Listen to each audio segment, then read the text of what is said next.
Hi hello friends, welcome back to our channel. మీరు చూస్తున్నారు season Harsha kitchen. Friends, ఈరోజు మన కిచెన్లో చూడండి, గుత్తి వంకాయతో సమానంగా ఉండే బీరకాయ గుత్తి వంకాయ కర్రీ ఈజీగా ఇంట్లోనే ఎలా తయారు చేసుకోవాలో ఈ వీడియోలో చూసేద్దామండి.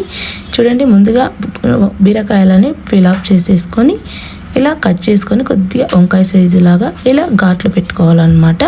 నేను అన్ని ఘాట్లు పెట్టుకున్నానండి. ఇలా మీకు చూపించడం కోసం చూపిస్తున్నాను. ఇలా ఘాట్లు పెట్టుకోవాలన్నమాట. నెక్స్ట్ అన్నిటి కూడా ఘాట్లు పెట్టుకొని వీటిని పక్కన పెట్టేసుకోవాలి.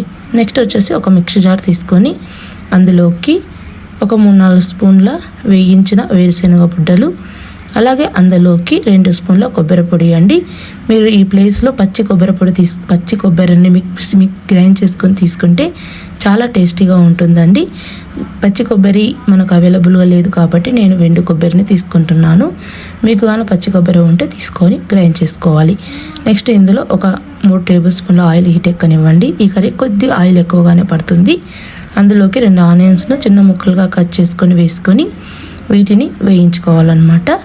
ఇవి వేగుతూ ఉండగానే ఇందులోకి ఒక 3 పచ్చిమిర్చిని చిన్న ముక్కలుగా కట్ చేసుకొని యాడ్ చేసుకోవాలండి.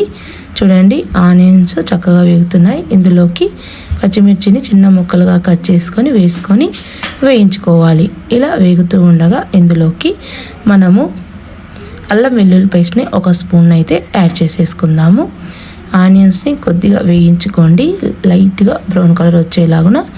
ఇందులోకి 1 స్పూన్ అల్లం వెల్లుల్లి పేస్ట్ని కూడా వేసుకొని పచ్చివాసన పోయేంత వరకు అల్లం వెల్లుల్లి పేస్ట్ని కూడా వేయించుకోవాలి.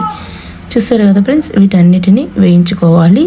నేను ఇందులోకి ఒక ఎర్రగా పండిన ఒక చిన్న టమాటా ముక్కలను కూడా యాడ్ చేస్తాను. వాటిని చిన్న ముక్కలుగా కట్ చేసుకొని ఆనియన్స్ ఎలా కట్ చేసుకున్నామో అలాగే టమాటా ముక్కలు కూడా కట్ చేసుకొని ఇందులోకి యాడ్ చేసేసుకుందాము. టమాటా ముక్కలు, ఆనియన్ ముక్కలు బాగా మగ్గిపోవాలండి. ఇవి చక్కగా మగ్గేంత వరకు వేయించుకోవాలి. ఇలా ఇవి మొత్తం కూడా వేగిపోవాలి. ఇలా వేగిన తర్వాత మనం కట్ చేసి పెట్టుకున్న బీరకాయ ముక్కలు ఉన్నాయి కదా, వాటిని ఇందులో యాడ్ చేసేసుకుందాం. యాడ్ చేసుకున్న తర్వాత ఇందులోకి ఒక 1/2 టీ స్పూన్ సాల్ట్ను కూడా యాడ్ చేసేసుకుందాం.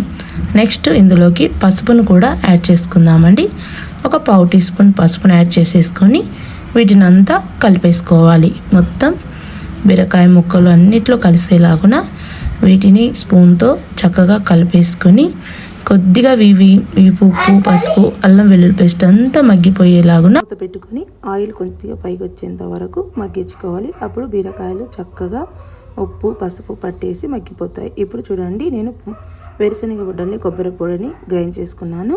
ఇందులోకి 1 స్పూన్ చూడండి మసాలాను కూడా యాడ్ చేసేసుకుందాం. యాడ్ చేసుకొని కొద్దిగా వాటర్ వేసుకొని ఈ పొడిని ఫైన్గా గ్రైండ్ చేసుకోవాలండి. దీంతోనే మనకు మంచి గ్రేవీ అయితే కర్రీకి వస్తుందన్నమాట. ఇలా మీరు ఏ కర్రీలో కూడా కొబ్బరి పొడిని మసాలాను గ్రైండ్ చేసుకొని వేసుకుంటే కర్రీస్కి మంచి గ్రేవీ వస్తుందన్నమాట. చూడండి, ఇలా ఫైన్గా గ్రైండ్ చేసుకొని పక్కన పెట్టేసుకోండి. ఇప్పుడు మనకు బీరకాయలు మగ్గాయో లేదో మూత తీసి చూసేసుకుందాము.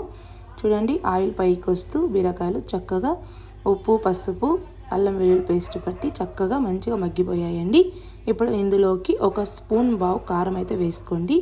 ఎందుకంటే మనము కొబ్బరి పొడి, వేరుశనగ బుడ్డలు యాడ్ చేయడం వల్ల కొద్దిగా స్వీట్నెస్ వస్తుంది కర్రీ. అందుకోసం కొద్దిగా కారం అయితే ఎక్కువగా యాడ్ చేసుకోవడం వల్ల పర్ఫెక్ట్గా సెట్ అవుతుంది అన్నమాట. ఇప్పుడు కారం వేసి బాగా కలిపేసుకోండి. ఇది కాస్త మగ్గనివ్వండి.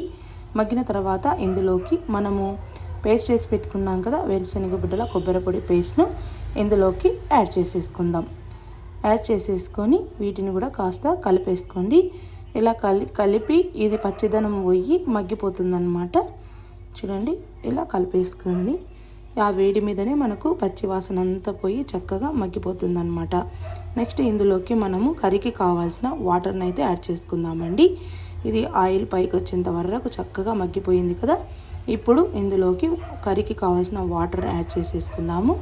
యాడ్ చేసేసుకొని ఇది కూడా కలిపేసుకోవాలి. ఇప్పుడు మనకు కర్రీ పర్ఫెక్ట్గా ఎప్పుడు తయారైపోయింది అనే విషయము మూత పెట్టి మగ్గించుకున్నప్పుడు మనము స్లిమ్లో పెట్టి ఆయిల్ పైకి తేలుతూ కర్రీ అయితే చక్కగా తయారైపోతుంది. అప్పుడు పర్ఫెక్ట్గా కుక్ అయిపోయిందని మనకు అర్థమైపోతుంది అనమాట. అప్పుడు స్టవ్ ఆఫ్ చేసేసుకొని ఈ కర్రీని కిందికి దించేసుకోవచ్చు. మీకు కర్రీస్ ఇలా తయారు చేసుకునేటప్పుడు పర్ఫెక్ట్గా కుక్ అయిందని తెలవడానికి పైన ఆయిల్ తేలుతుందండి. అప్పుడే పర్ఫెక్ట్గా కుక్ అయిపోయిందని తెలుస్తుంది.